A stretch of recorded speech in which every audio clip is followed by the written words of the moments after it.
Yes, gamers, welcome back. Today I've got the RG353P. Anbernic were kind enough to ship this one over to me to do an unboxing on. I've been hearing some good things about this device from the likes of Retro Dodo, Retro Gamecore. They both had positive feedback on this thing. Now that I've got it here in my hands, I can get to experience that myself. I'm Joel Reed, and let's get into this unboxing right now. So they've gone for a different type of box this time. I like design, black, purple and grey on there as opposed to the standard no frills black and white box. So that's good. You can just see around the side of the box showing a diagram, some specs, which we'll go into a bit later.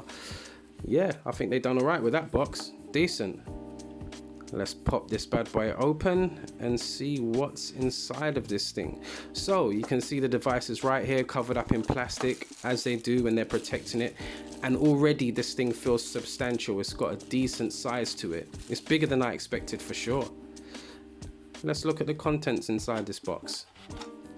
Okay, so we got our 64 gig SD card. No doubt that's going to be crammed full of games. You got your user manual. You've also got a USB Type-C cable, screen wipes to go along with your screen protector. And we always need that, that's very cool. All right, let's take this thing out of the packaging. You've got your black polystyrene covering there, which is cool, keeping it safe for transportation.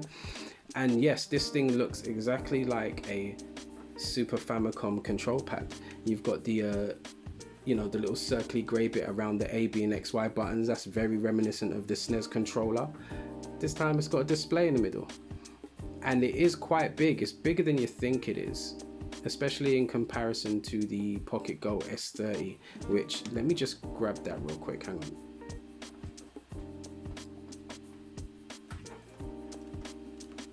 As you can see, obviously the form factors in terms of button layout is completely different. But you can see the size difference right here, which I have no doubt is going to feel a lot more comfortable than what the Pocket Go S30 feels like. Right, let me zoom in so we can get a little closer and look around the device. So you've got your A, your B, your X and your Y buttons. They feel decent. Your D-pad is a decent balance. It's not too stiff and it's not too squidgy, so that's good. You got your select button and your start buttons. They feel a bit more harder when you're putting those in. You've got your power button here, your function, and along the bottom you've got your two analog sticks. They click in and they feel decent, they feel comfortable, as they normally do feel. Let's move to the bottom over here. You've got your SD card slot. Speaking of SD cards and stuff and firmwares, this is where your Linux will go. And there is a jealous firmware that's just been released as well. Thanks to Retro Core for letting us know about all of that. Let's pop that back in. You've got your headphone jack and then your second SD card slot, which way all your games are going to be, and on either side at the bottom here you've got your speakers. Nothing along the side of the device right here. Along the top you've got your triggers. Let me just flip that around. You've got your triggers, so you've got your R1, your R2, that feels good, your L1 and your L2 here, that feels decent as well and tactile. You've got your USB in, your power button, HDMI in the middle, volume rocker, and your other external USB ports, sorry. At the back, you've got your grips, and as my man Dwight would say, interesting choice. Yeah, I'm not sure why they've gone for circle. You've got your screws there, they look quite industrial. But yeah, I'm not sure why they went for the circle, but that's what it is. All round, it feels like a good, sturdy device. Buttons are tactile, just the way we like it. That's good. As a matter of fact, let me just do a button shake test right here. Do it with one hand. There you go. So there's not a hell of a lot of movement. It's pretty decent. Let's just do another comparison to some other devices. You got the 351MP. You got the 552 right here. You got a Vita. Just for kicks and giggles, the Game Gear. And a couple of other devices, the 300X and the 280V. All right, let's power this system up. So in the top left right here, you've got the Android system, and in the center at the bottom over here, we've got the Linux-based system. Both first time booting them up, and it does take a while at first. Let me just skip forward and get into it. As you can see there, they're actually not that far apart, but I had to speed up that situation. It was taking a little bit of time. Neo Geo, Neo Geo Pocket, PlayStation, PSP, Wing's favorites, Final Burn, MAME, Wonderswan Color, Capcom 1, 2, and 3, MSX, PC Engine, Nintendo, Game Boy, Super Nintendo, N64, Game Boy Color, and it just goes on all the way back to when we get to Neo Geo. Let's get into some gameplay. And as this system is reminiscent of the SNES device, why not we just start off with some SNES emulation? Oh, just so you know, I haven't done any tweaks or any adjustments to it. It's literally first time gameplay out of the box. Let's go.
Let's get into some PS1 gameplay.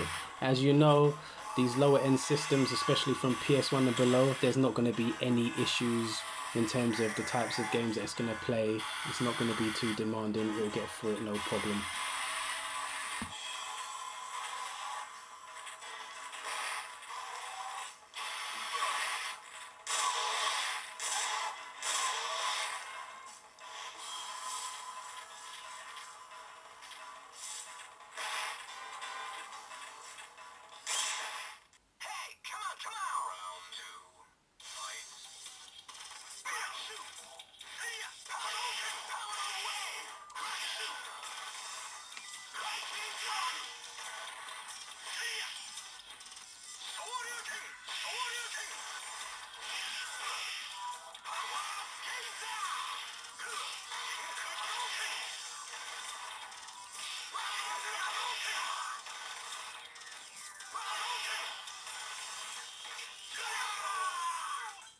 Now for some Nintendo DS action. Let's kick it off with a little Super Mario.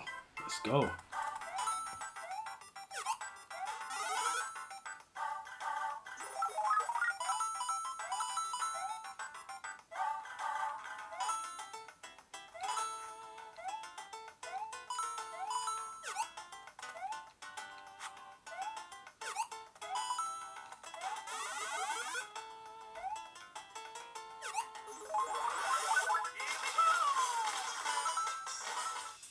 Can't forget about PSP. Let's get in there with some DBZ action.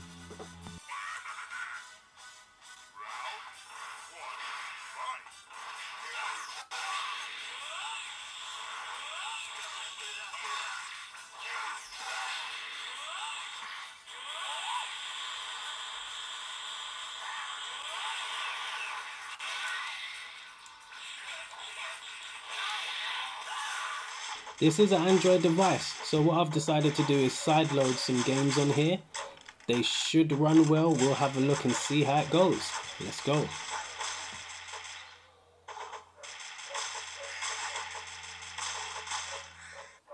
in case you're wondering, yeah, I use the built-in mapping for software that's on this device to help me play these games on the Android. You know, normally you're playing Android games on a bigger screen on a bigger device, but just to show that it can do it, that's why I'm displaying it here. Oh, and sorry about the dog barking in the background. It's not actually my dog, it's the neighbor's, and it is going off on one today. I'm not sure what's going on there, but let's continue.